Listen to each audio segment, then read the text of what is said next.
Well, Greg, this is your last week at Grace. It's crazy. It's crazy. 15 years, huh? Or plus. Yeah, 15 years. Yeah, 15 on staff. years of Yeah. But 20 years in the church, Yeah, right? 5 years of volunteer work before that, and then we started coming to the church in 2002, so 24 years involved in the church. Wow. We started when it was at Beavis, I think, was the first place we went. Is that right? Yeah. Beavis, Yeah. right? Beavis, then Newsom, then here. Wow, that is incredible. For someone that's only been here for 3 years, I can't imagine. I don't say that as that's a bad thing. I say Right. that as the fact that we are working, then you look back, next Right. thing you know, Exactly. life has happened and opportunities have opened. Incredible opportunity for you at Wesley, and Yes. we're so excited about that. Yeah. Of course, we're also super sad. Yeah, I'm But- feeling all the emotions right now. You are Yeah. Oh, going yeah, through it? bittersweet. So here are some questions. What is one of your favorite memories from your years at Grace? Jeez, that's impossible. There's so many. I'm preaching Sunday. That's my last official event, and part of what I thought would be cool to do is do like superlatives of students. Most likely to this, most likely to that. And so I've been trying to go through those in my mind, and there's just so many funny memories of things that we've done on trips, or things that I've seen people do, or things that we've experienced. And there's equally as many things that where our emotions have been stretched fully. We've lost students, and that's been extremely difficult. And then being able to do weddings for former students has been an amazing way to connect not only with them but with their families and all of their friends. And so I guess if I had to sum it up into one thing, it would just be the relationships that I've been able to make over all of those years. We didn't make everybody happy, but we definitely made more people happy than we made upset. So that was my goal. Well, you can't make everybody happy, right? No, that's for sure. One thing I've learned about ministry is that Yeah. you can't make everybody happy, but you try your best, and relationships is the best way to both love on people but also disappoint people because you have relationships where you could discuss those things. When those relationships are genuine, it's easier to go through disappointment as well. Yeah, I definitely have had conversations with people before where I've said, unfortunately, there's going to be some point in your life where I'm going to let you down, and that breaks my heart. But just trying to reiterate to them that God's never going to let them down, and the most important thing is that they're taking the next right steps towards God all the time. And Amen. I won't want to let them down, but I'm human and I'm flawed and I'm a sinner in need of God's grace, and so I keep that in the back of my mind to try to make sure I know to put them first and to not ever try to let them down. That's so good, and it's so true. What have the youth of Grace taught you? Very early on, so this would have been, 2006-ish maybe, I was asked to help with confirmation class. So I was fully involved in stuff, Habitat for Humanity's men's group, trustees, work days, whatever I could do, sound booth, and somebody had asked if I would help with confirmation. I thought, oh, that's cool, and they said, meet here on Sunday, and I walk in, and the youth group is doing foam rocket finger wars inside the sanctuary, and I was like, what is going on? And I was like, I'm one and done, I'll help with this, but then that's it, I'm not gonna continue to do this. And I had committed to helping, and but that was just like mayhem that I was not expecting. And throughout the course of that confirmation class, I realized that I could have genuine conversations with students. They were interested in hearing the things that I had been through and the ways that I was trying to live out my faith, and developed genuine friendships. And I'm still friends with some of those kids from that very first confirmation class. Wow. And so I feel like I didn't know that was how it was going to be, but they taught me that don't think too highly of myself. They're good at teaching you that, right? Yeah. I'm never cool enough to use all the words that they use, even though I try. And just to be your genuine self. It helps to be a little unique, but I think also the genuineness of not trying to be somebody I'm not. Right. They can see right through that facade, and I think they really appreciated me just being who I was, and that helped us to have lifelong friendships. That's incredible. And I know that you're being busy doing weddings since I've been here, so Yeah. you're definitely getting calls left and right to Yeah, we're in a busy season. We're another 6 in a matter of like 4 months, so it's crazy. You just came from Dublin. Just came to from Ireland with a group of there. like 20 of my former Young Life students, and that was amazing. And just the chance to kind of reconnect with them, and a couple of them like, hey, when I get married, I'm calling you up. Like, all right, you know, save my number. That just means that you left an indelible mark in their hearts and their lives, and if they're bringing you back to such an important time of their lives, it's because you did create those incredible memories and incredible relationships with them. Yep. Is there a funny or unforgettable moment you can share? Jeez. I mean, I'm sure there's a bunch, but one that kind of stayed in your mind the longest. Yeah, I mean, I'm probably going to mention this during service as well, but we had a student at a confirmation retreat that stretched the definition of dress code, is all I'll say. That one I'll never forget. I remember when Pastor Eric was coming here and his kids were already with us for the summer, and we were on Rainbow River, and one of my good students, Katie Bradbourne, who her entire family was connected, at one point on the river they were spitting the red Gatorade on each other, and I was like, what are you doing? These are the pastor's kids, and they were giving it right back, and that's something I'll never forget as well. And then the very first event I did way back in 2011 was our first summer kickoff that I was responsible for, and we did blacklight dodgeball,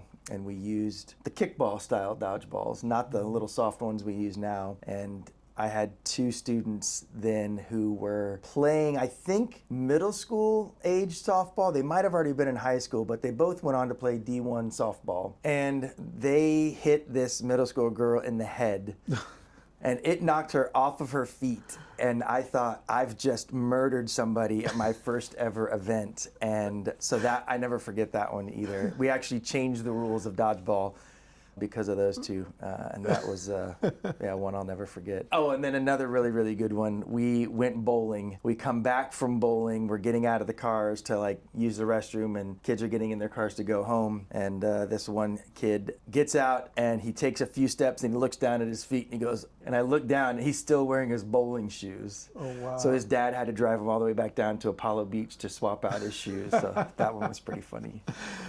Wow, those are unforgettable moments, and I think that when you were talking about the dodgeball one, I could see how you were probably thinking, I just got this job and I may not have it for very long. Like, what have I done? Yeah.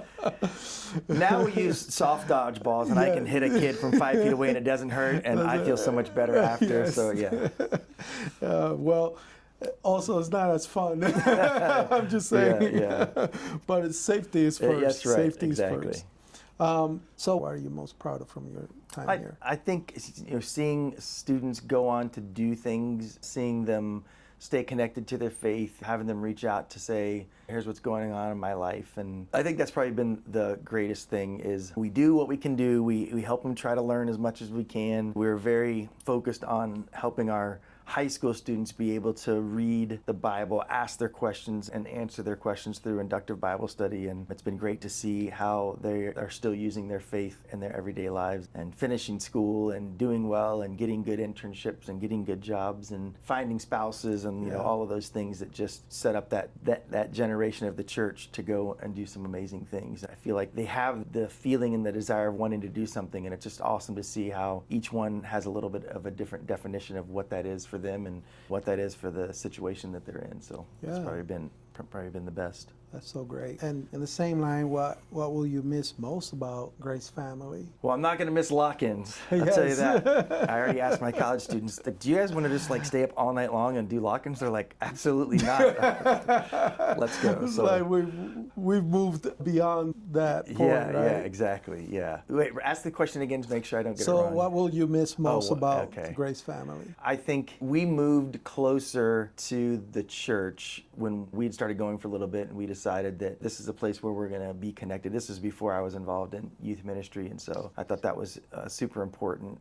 We kind of made an investment on being closer. I mean, we're not right in the community, but we're in Valrico, 10, 15 minutes out. But I think I'll miss how like the community embraced me. I remember going to football games when I knew like one kid, and then you'd meet another, and then you'd meet the parents, and then the parents would introduce you to somebody else as, oh, this is the youth pastor at the church that so-and-so goes to. And then those relationships kind of built from there, and new kids came in and kids left, and you met parents, and then you met administrators and teachers and other parents at events. And it was nothing for me to be able to walk into a football game and have a bunch of people say hey to me, and that meant a lot to me, you know, to be able to feel part of the community and feel connected. So I definitely will miss that. I think that's why Cindy and I have talked about moving closer to USF so that we can give it the same chance that we gave it here. And I think, gosh, the countless people that have come in through the doors here at Grace and been members and moved on or moved out, and that we're still connected with, I'll definitely miss that. I mean, and the best part about it is we have social media, so I can stay connected to these people forever. Yeah, so absolutely. I know that will still be there.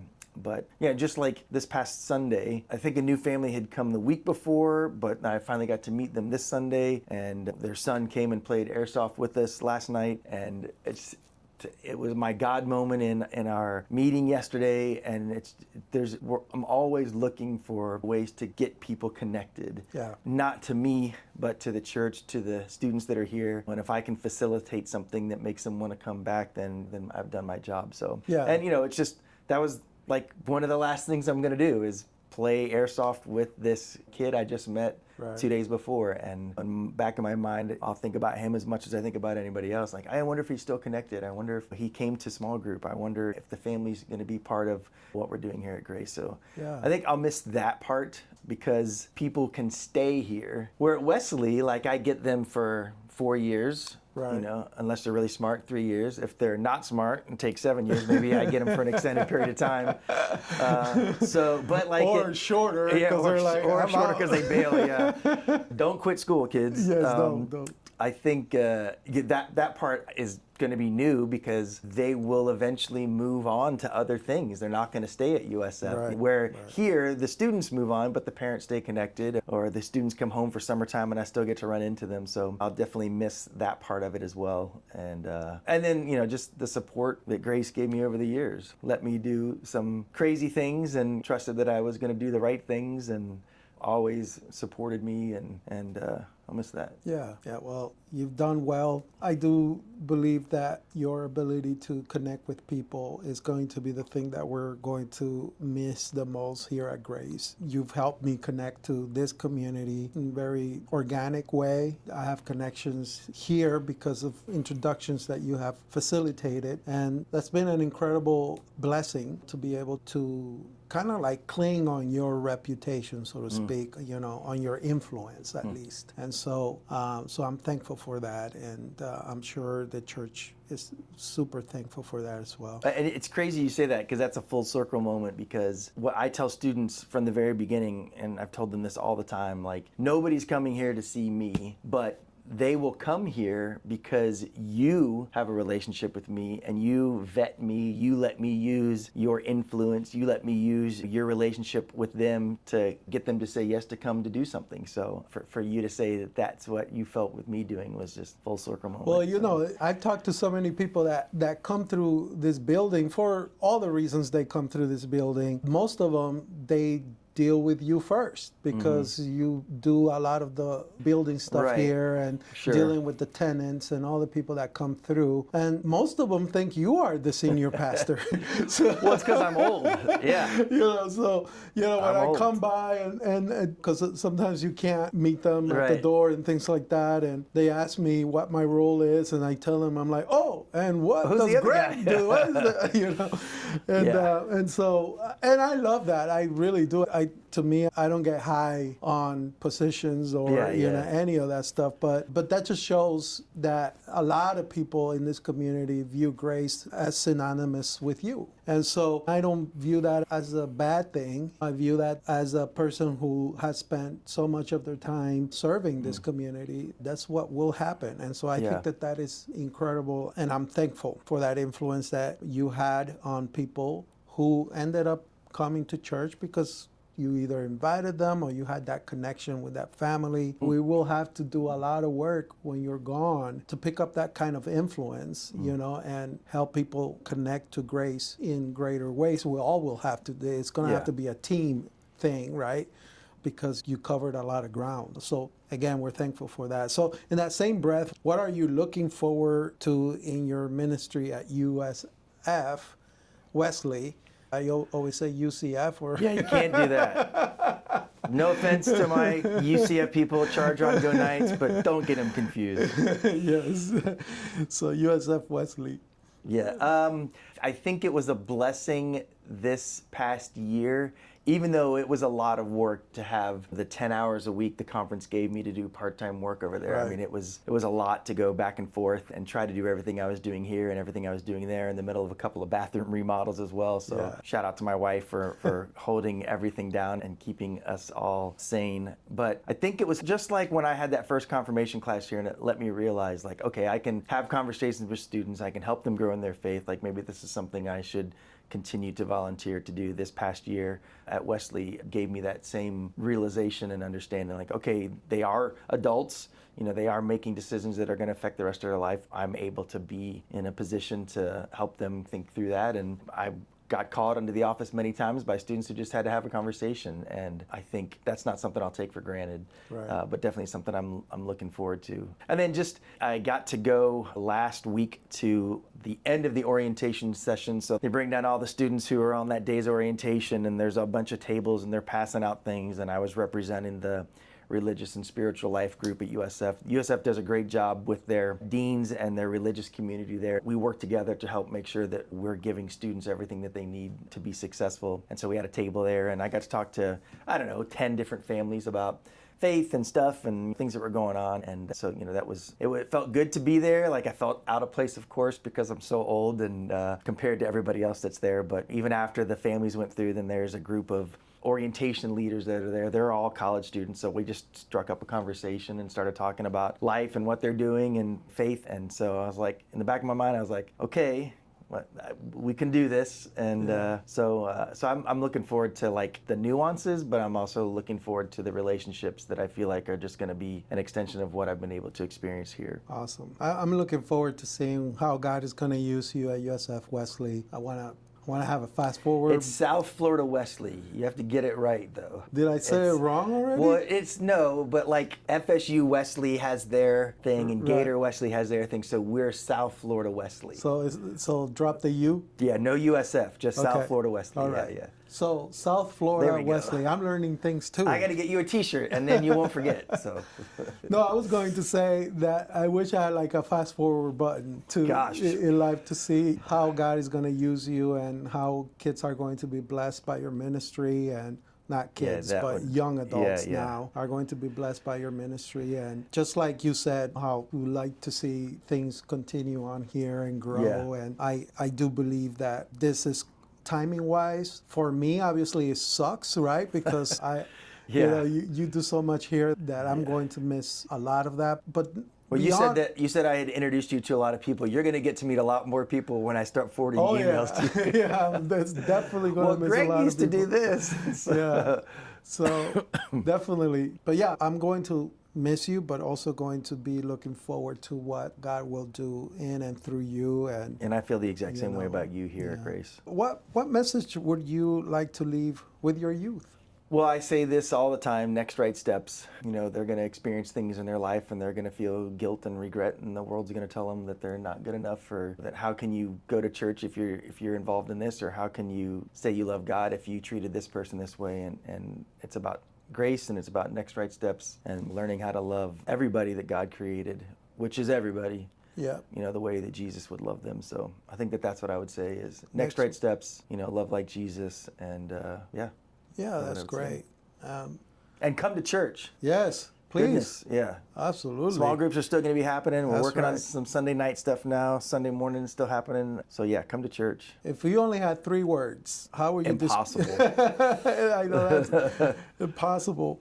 But if you only had 3 words to describe your time at Grace, which one would those be? And be honest. Okay, yeah. 3 words. I would say educational, because I learned so much here, whether it was with students or serving under somebody else here as a volunteer, or my time at Youth Ministry Institute, or the time I've spent at conference and things like that, and young people's ministry roundtable that I'm part of. I would say educational, because I had to learn a lot of stuff. Switching from mechanical engineering to youth pastor. That's a big switch. That's a big switch, yeah.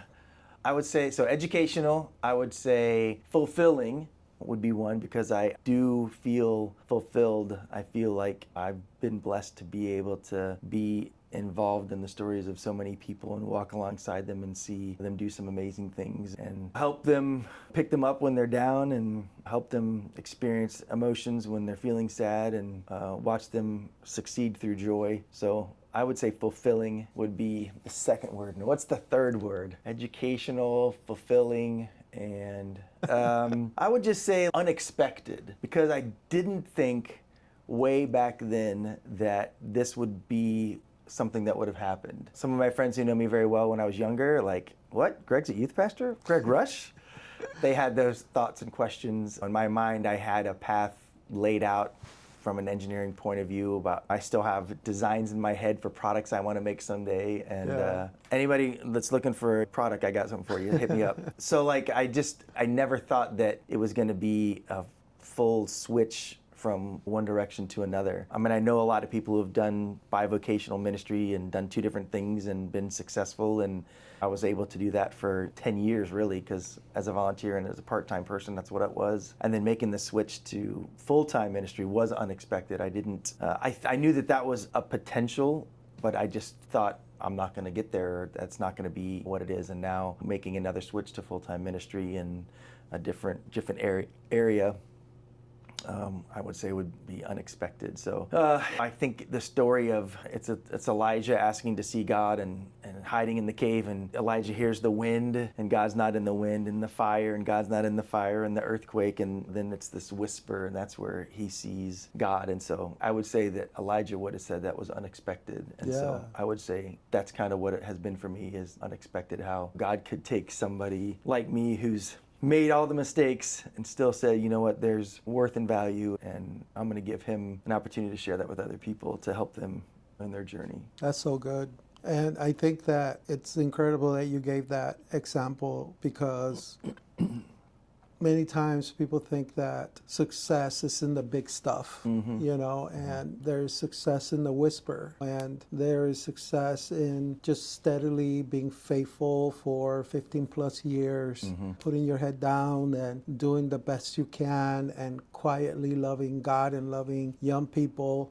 And it may not be what people see on, I don't know, on YouTube with all these big old ministries, which I have nothing against, but I'm just saying that's not the only indication of a faithful, successful success in ministry. Ministry. You know, this to me is indicative of success. There is hundreds and hundreds of youth in our ministry here that have been touched by your ministry and that love God because you love God and because you love them. And to me, that's success, you know, and so. Yeah, I mean, we always say that if one person comes to Christ, it's successful. You know, we say it's not about the numbers ever, but every time I've ever done anything, and not necessarily by people here at the church, but just in general. Oh yeah, we went to Rainbow River. Oh, well, how many kids did you take? It's the first question that's always asked. How many kids did you take? And like, all right, I thought it wasn't about numbers. And so that's always been a struggle with me. We are a smaller church. And so like, it's tough sometimes when you see other ministries to not compare yourself, and so it's not about the numbers, but knowing that we've had such great relationships with students, I don't want to withhold that from anybody. So that's why I want there to be more and more people, not to say look at us, but to say look at all these students that are going and able to do some things with their faith because of the little bit that God asked us to water during their journey, or the seed that we helped them find, or the dirt that we helped them put over the seed that was already planted. And so yeah. Yeah, no, absolutely. And so I think you were very successful here. I believe in your ministry. I believe in your giftings. I believe because I see it in my own son, and I see what you've meant to him and what you've poured into his life, and how difficult it has been even for him, only knowing you for 3 years of his life, how difficult it has been this transition for him. And that doesn't happen by accident. There's a lot of that you pour into these kids that to me denotes how successful you are at communicating to young people and at being present for them and ministering to them. So we're going to miss you. Sure, 15 of plus course. years Yeah, I know. of ministry, and thank you so much for all of them. Yes. And definitely going to try to hook up with you every once in a while. Yeah, let's do it. And once I find out all the good places to eat over there. Yes, we'll you let figure it me out. know, because we'll definitely chop it up. And so love you, and Yes, take love care you of too. yourself, friend. All right. All right.